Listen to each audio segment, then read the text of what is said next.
This is what freedom feels like.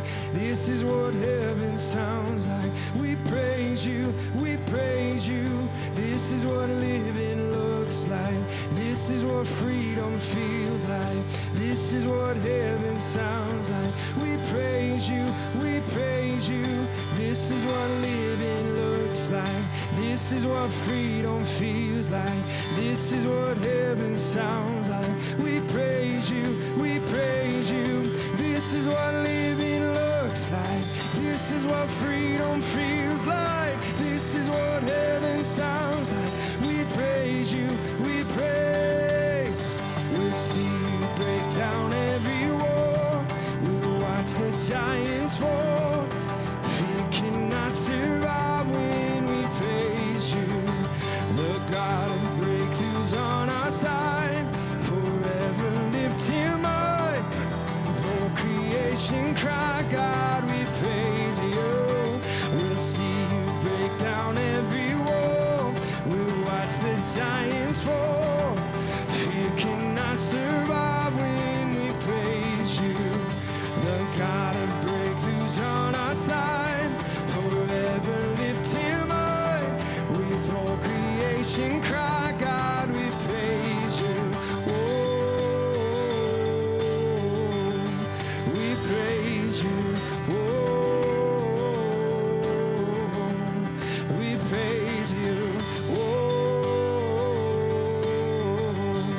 we praise you. Oh, we praise you.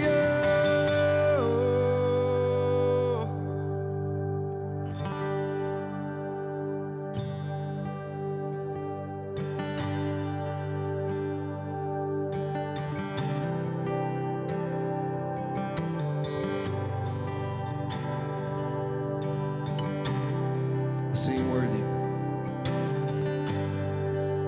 Worthy of every song we could ever sing. Worthy of all the praise we could ever bring. Worthy of every breath we could ever breathe. We live for you. We live for you. Jesus, the name above every other name. Jesus, the only one who could ever save. Worthy of every breath we could ever breathe. We live for you. Oh, we live for you. Holy, there is no one like you. There is none beside you. Open up my eyes in wonder. Show me who you are and fill me with your heart and lead me in your love to those around me.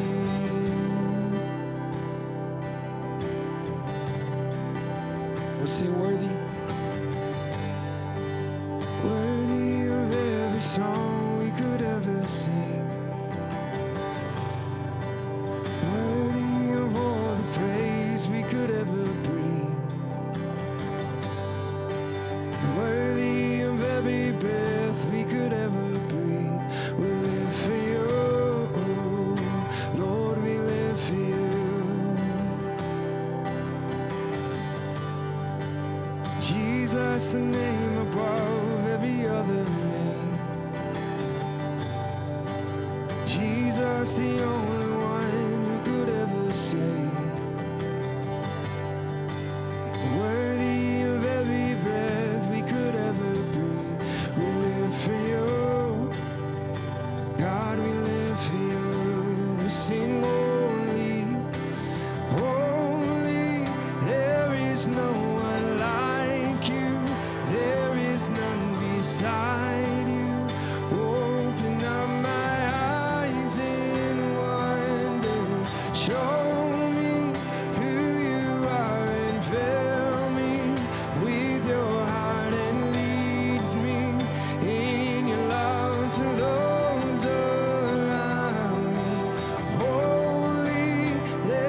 is no one like you. There is none beside you. Open up my eyes in wonder. Show me who you are and fill me with your heart and lead me in your love to those around me.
Yes, I worship you.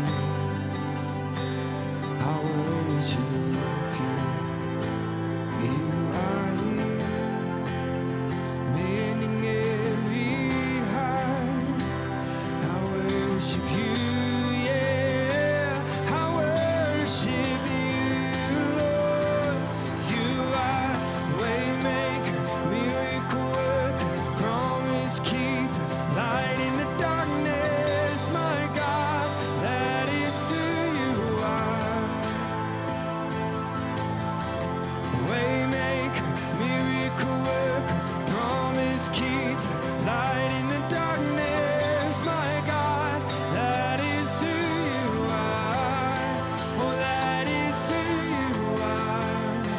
Yes, that is who you are. That is who you are. Yes, that is who you are. Oh, that is who you are. That is who you are.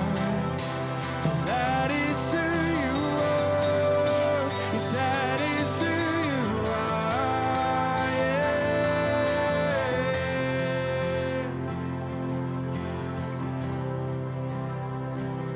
Who you are. That is who you are.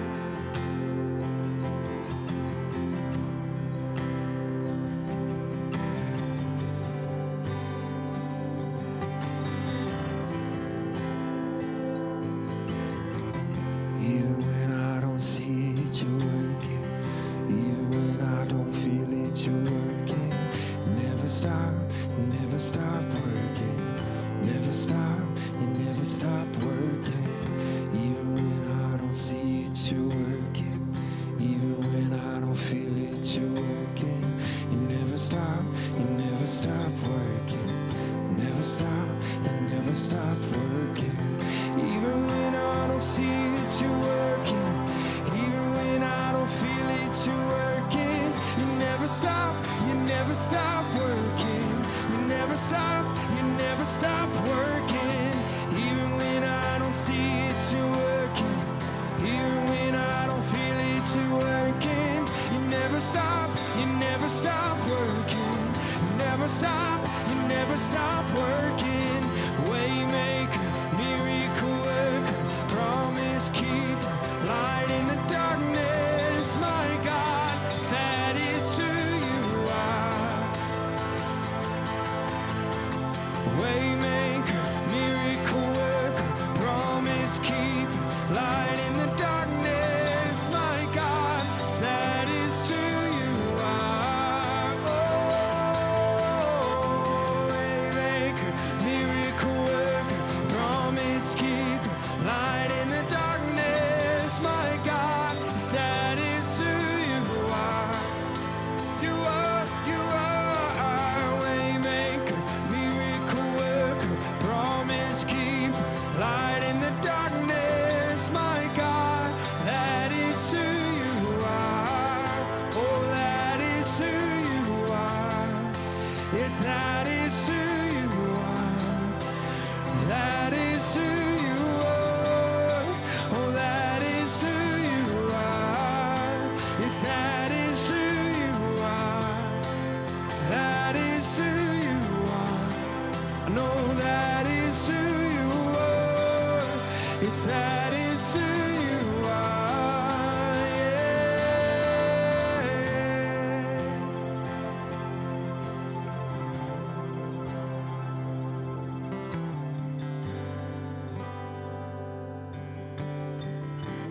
God, we thank you for making a way when there was none.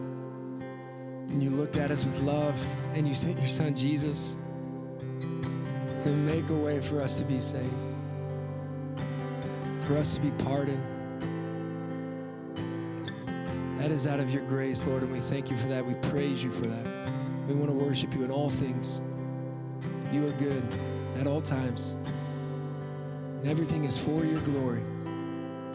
In Christ's name I pray, amen.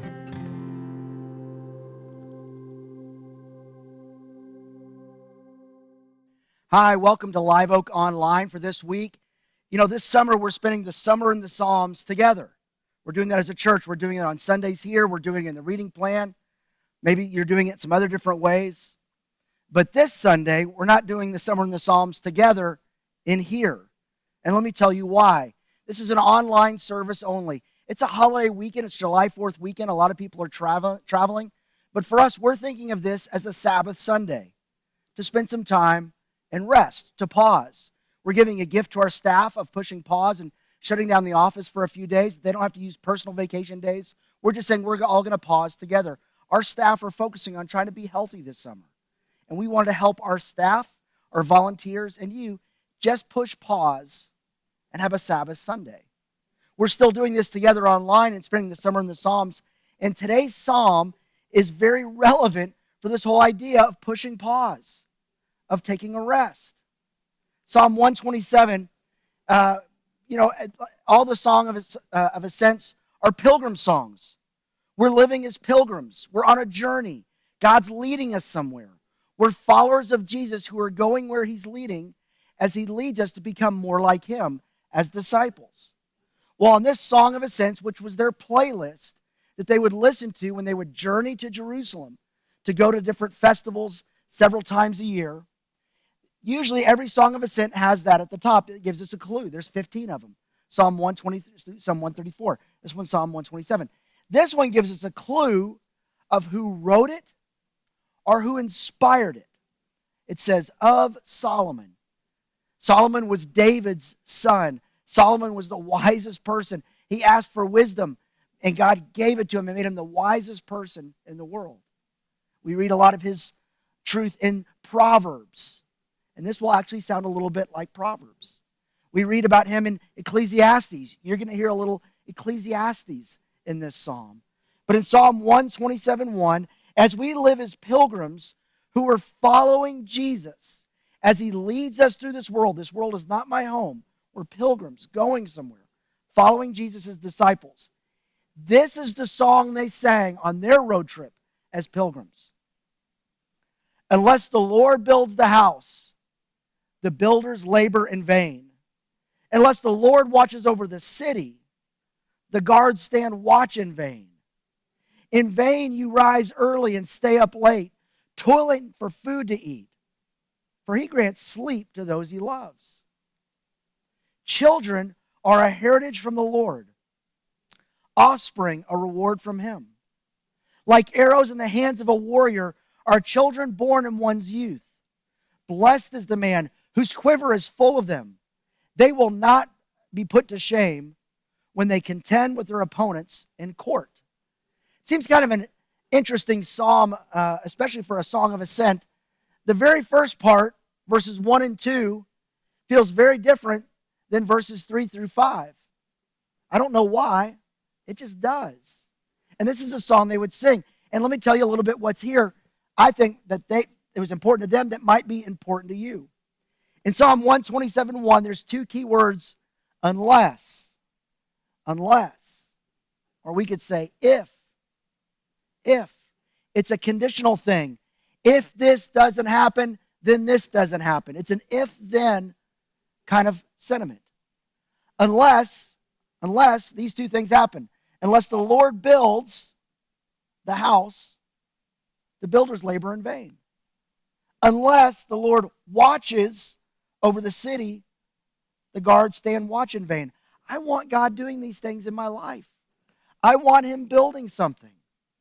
As a pilgrim, as a disciple, as he leads me, I want him watching over me on the journey. And it says, this is very important, it says, if God doesn't do this, it's not going to happen. We have limits. We can do everything possible. But unless God does it, it's not going to happen. Labor, work without the Lord is useless. I mean, we can get some return, we can get some wages, we can see some progress, but ultimately, you will eventually in life bump into something that's bigger than you can handle. Things that you want to accomplish are bigger than you can accomplish on your own. So labor without the Lord is useless, and it's meaningless. And this sounds a lot like Proverbs. Proverbs are wisdom. It's a wisdom book. And Solomon was a key contributor for Proverbs. It also sounds a little bit like Ecclesiastes, where he's reflecting at the end of his life on the times he didn't use wisdom. And he said this was true: unless the Lord builds the house, the builders labor in vain. In vain, in vain. It sounds a lot like the book of Ecclesiastes, which makes it sound a lot like Solomon was a part of this. So he says basically, involve God in your work. If God's not at work with you, you're going to hit limits. It's in vain. It won't matter. Then verse 2, it says this, again, in vain. Now he's talking about, instead of work habits, it's almost like self-care habits. In vain you rise early and stay up late. That's the working hard part. Looking for food to eat. It's kind of the self-care part. In vain. A lot of what we do in our work and in our world, in our personal life, in our relationships, we're working hard. But eventually, it's bigger than we can do on our own. And we wear ourselves out. It says here, for he grants sleep to those he loves. God gives us this gift of rest. See, the truth is, work is part of the equation of life. And that's not a punishment because of what happened in the Garden of Eden with the fall. Adam was working before sin entered the picture. As a matter of fact, in Ecclesiastes 3:13, Solomon says this. He says that each of them may eat and drink and find satisfaction in all their toil, in all their work. This is a gift from God. When you work hard and accomplish something and you feel good about it, that's a gift from God. He made you to be a contributor to the world. That's true. And you have something to contribute to the world and how you work. And ultimately, when you wear yourself out doing that, he'll give you rest. And if you don't look to him to give you rest, you will wear yourself out. It's not just about taking naps and eating right. It's about looking to the Lord. But work is a part of the equation of life. But so is rest. Both of them are part of the equation. And God's at the center of it all. God designed life to work where we contribute and we rest. We contribute and we rest. That's how he designed life to work.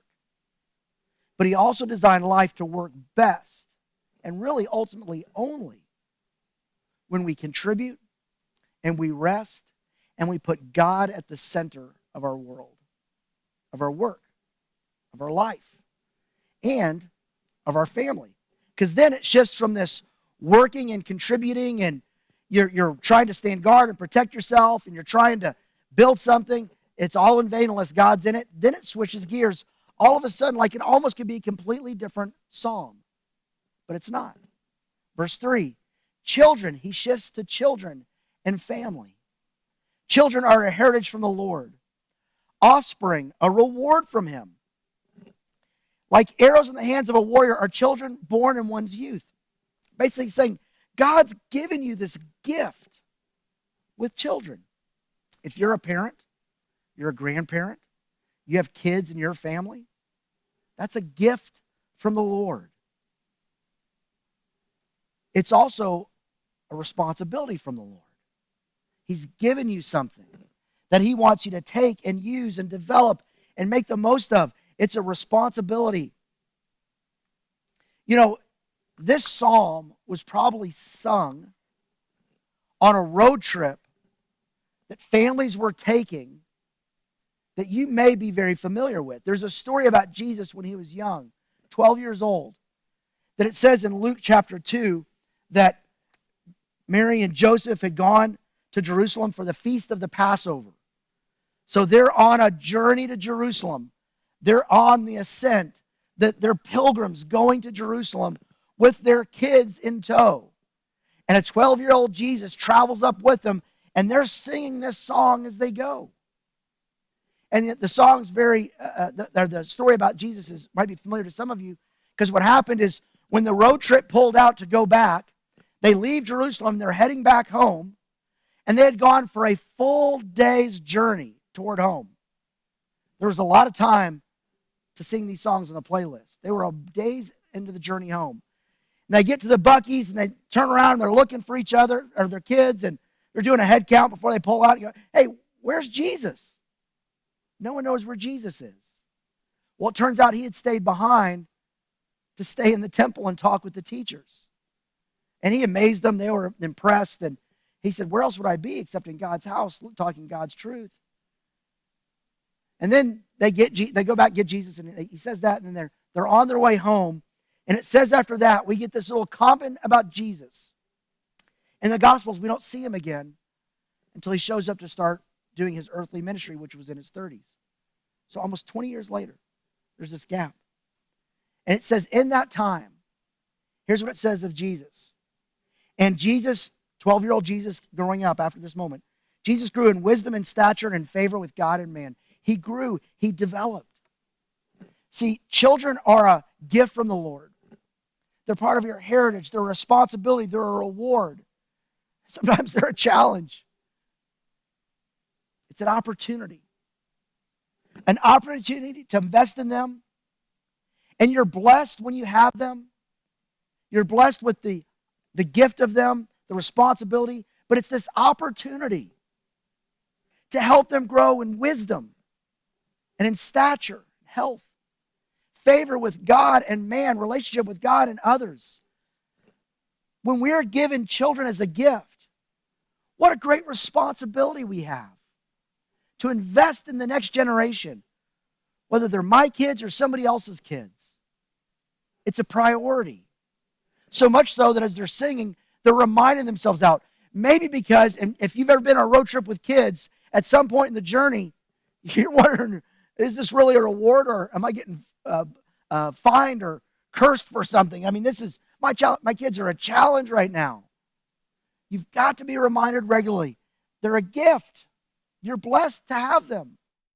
And it's blessed with the opportunity to invest in your kids or invest in somebody else's kids, the next generation, with that goal that they would grow in their wisdom, in their health, in their favor and their love for and love from God and others.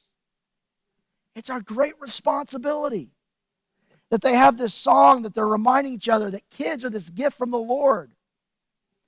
But these seem like two very different songs. At the beginning, it's you work in vain. Unless the Lord builds the house, it's not going to work. Unless the Lord guards the city, you can't defend it. Ultimately, something's going to come along. It feels like it's two different psalms, but what if they're not? Because if you go back to verse 1, unless the Lord builds the house, the builders labor in vain. You know, it feels to me like this might just be a metaphor. Unless God builds it, it's not going to stay standing. It's Matthew 7 about building your house on the rock. Unless you build your house on God's wisdom, eventually a storm's going to come on and knocks it over. But what if it really does mean your household? What if you applied this to your house, to the kids in your house, or the kids in your sphere of influence? If you're a small group leader or a grandparent or a friend or a coach or a teacher or someone who wants to invest in the next generation, which at Live Oak we believe that's all of our responsibility. What if we understood that our ability, our opportunity, our responsibility to invest in the next generation, unless I involve God in that with me, it's not going to last like it could. It won't send out the ripple like it could. It won't stand like it could. I need God's help in investing in the next generation, whether it's my kids or yours or someone else's. And man, we fear for our kids. We want to watch over them, protect them from different influences and things that can get in their mind or things that can get in the schools or things that can get in their life. And we're worried about that. But ultimately, if we stand watch and don't involve God in that, we have limits to what we can do. This psalm is saying, invite God into your work. Whatever you're working on, whatever you're working toward, invite God into your world. Invite God into everything. Because unless He's in it, eventually something will come that could knock it down. We need the Lord.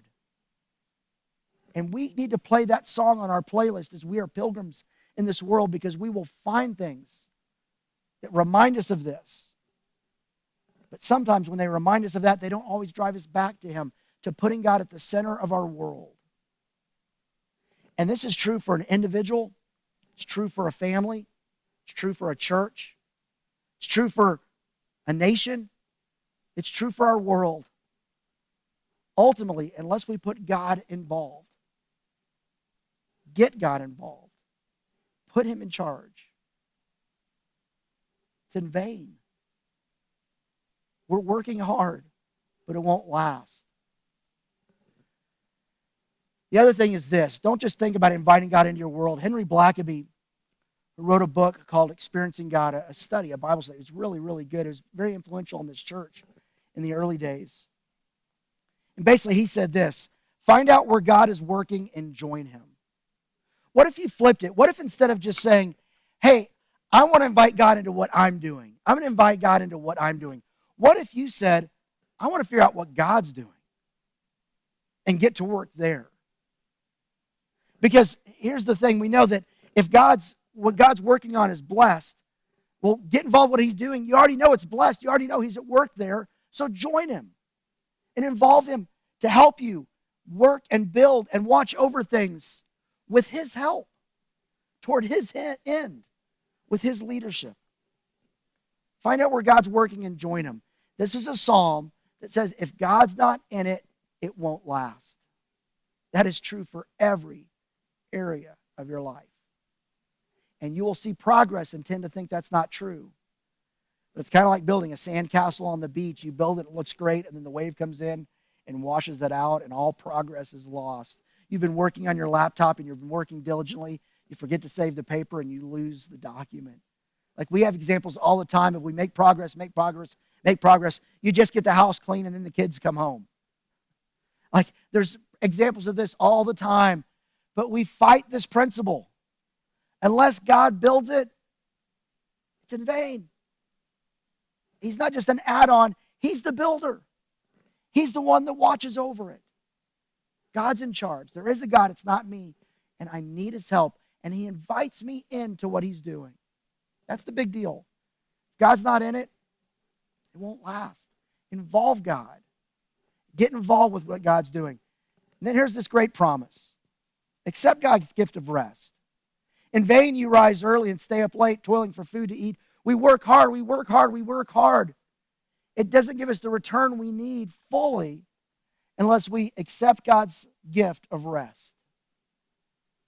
God doesn't want to make you just simply productive. He wants to make you healthy so you can be productive. And there are these rhythms of what they would do, and they would travel to Jerusalem and sing these songs. We're going on this journey, a spiritual journey. They had a spiritual rhythm. They had family rhythms. They had work rhythms. They had rest rhythms. And that's not a design flaw. That's by design. Because when you stop and rest, when he gives you sleep, you're not doing anything while you rest. You're saying, God, I trust you to keep things going. I'm going to go to sleep and trust the world's in your hands and it's in good hands. I trust you to do that. Rest is a gift from God. So accept God's gift of rest. Work hard with God's help. Get involved with what God's doing. But then rest. Rest physically, rest in his love, rest in his grace. Trust him with the results. Ultimately, what I think this song is saying is there's a God at work in this world. Trust him. Lay down and rest. Trust him with your family. Trust him with the future. But ultimately, we live in a world that is working hard in vain, standing guard in vain, because we've not put God at the center of our life. I can't make everyone in the world do that, but I can in my world. You can in yours. And it makes a difference. So this weekend, take a pause and rest and understand that God's got it. Even when it's not okay, accept his gift of grace. And then when you get to work on something, get God involved with it. Not just to get the task done, but because when God's involved, he's working on you, helping you become the disciple, the person he designed you to be and created you to be. This week, you're going to continue to spend the summer in the Psalms. You can find our reading plan on the app, website, or digital bulletin. Go to Sunday Resources. Look for our reading plan. We have a different psalm you're reading every day this week. Tomorrow it's Psalm 42.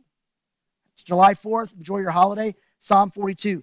The next 2 days, July 5th and July 6th, you're reading 2 songs of ascents.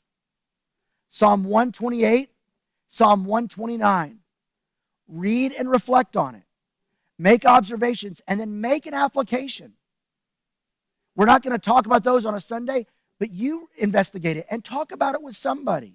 And I'd love to hear what you find out if you investigate and invest in Psalm 128, 29 and try to read and reflect on that. I'd love to hear what you have to say.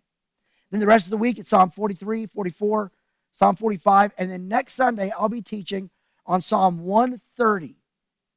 And I want you to pre-read it if you can, but you don't have to. But pre-read it before that Sunday, so when we show up, you've already thought about what we're going to talk about in Psalm 130, the next Song of Ascent. But the next 2 songs of ascents, you're reading it. Engage with the Lord and His Word and see what He has for you in those songs of ascents.